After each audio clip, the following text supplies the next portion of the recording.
Сәлеметсіздер ме, құрметті оқырмандар. Бүгін сіздердің назарларыңызға рухани жаңғыру бағдарламасы аясында дәстүр мен ғұрып атты жоба бойынша ұлы даланың асыл мұрасы медиа-шолуымызды ұсынамыз. Ата салтым, асыл мұрам, ардағым, бабалардың жалғастырар арманын, сан ғасырда қалпын бұзбас қадірім, өткенімді бүгін менен жалғадым демекші. Әрбір халықтың өзіне тән салт дәстүрлері, әдет-ғұрыптары, халық ауыз әдебиеті, мәдениеті, тәрбиелік ұстанымдары бар.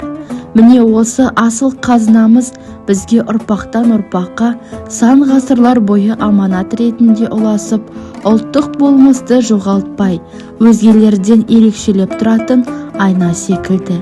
Бізде өз кезегімізде бұл құндылықтарды қастерлеп, келер ұрпаққа осы күйінде жеткізуіміз керек. Ата дәстүрін ардақтау қазақтың халық педагогикасының ұлттық ұжданы.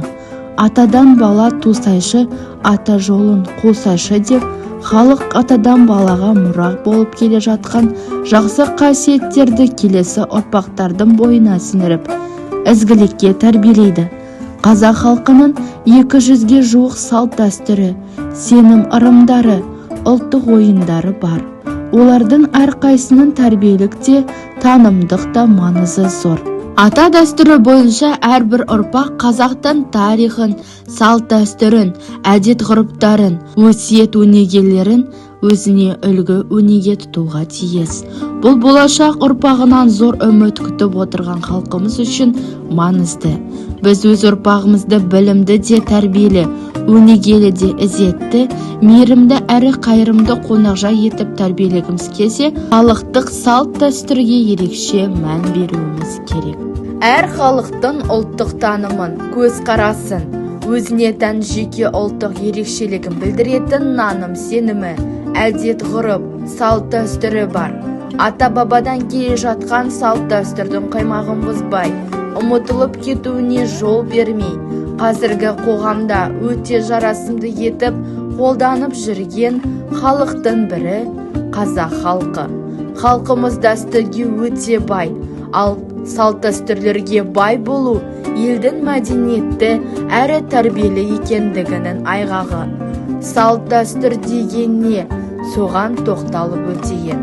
Салт дәстүр ел өмірімен біте қайнасып кеткен рухани және мәдени азық. Біздің халқымыз өз ұрпақтарын қасиетті салт дәстүрмен, өнегелі әдет-ғұрыппен, ырым-тыйыммен тәрбиелеп, ұлағатты ұл мен инабатты қызды теріс жолға түсірмей тәрбиелей білген. Халқымызда үйлену салтына жаңа туған сәбиге байланысты қонақ күту мәдениеті туралы маңызы мен мәнін әлі күнге жоймауы келе жатқан салт дәстүрлер өте көп. Кейбірі заман талабына сай өзгерістерге ұшыраған болса, кейбірі еш өзгеріссіз бүгінгі ұрпағына жетіп, ұлтымыздың тарапынан қолданысқа ие болып отыр. Алайда, мені қынжылтатын бір жағдай бар. Ол қазіргі таңда кейбір салт дәстүрлеріміздің ұмытылып бара жатқаны және оны тек Наурыз мерекесінде есімізге түсіретіндігіміз. Бұлай жалғаса берсе, түбі бір құртылмайтынына, құрдымға кетпесіне кім кепіл, кім куә? 70 жыл бойы жетесіз әрі қан құйлы тәртіптің қырсығынан ұлт дәстүрлерінің ережесі бұзылды. Біреулері ұмытылды, біреулеріне тыйым салынды. Салт дәстүр мен әдет-ғұрыпсыз ел әдепсіз бен берекетсіздікке салынуы мүмкін. Ел боламын десен бесігінді түзе демекші, ең алдымен отанға деген сүйіспеншілікті, салт дәстүрді түзеуден бастау керек. Сонда ұлтымыздың әрбір мүшесі салт дәстүрін жете таниды, ал салт дәстүрді білсе, тарихын таниды. Тарихын білу, отанды тану. Біз халқымыздың ұлттық санасын қалай оята аламыз? Ұлттық дәстүрлерімізді қалай дәріптейміз? Бұл мақсатты әркім арқалай жүзеге асырады. Ұмытпай, қазақ деген халықтың патриот ұрпағы болып, атын шығара беру кез келгеніміздің парызымыз. Менің айтқан ойым біреуге жай сөз болып қалар, ал біреулерге қамшы болып тиетініне көзім жетеді.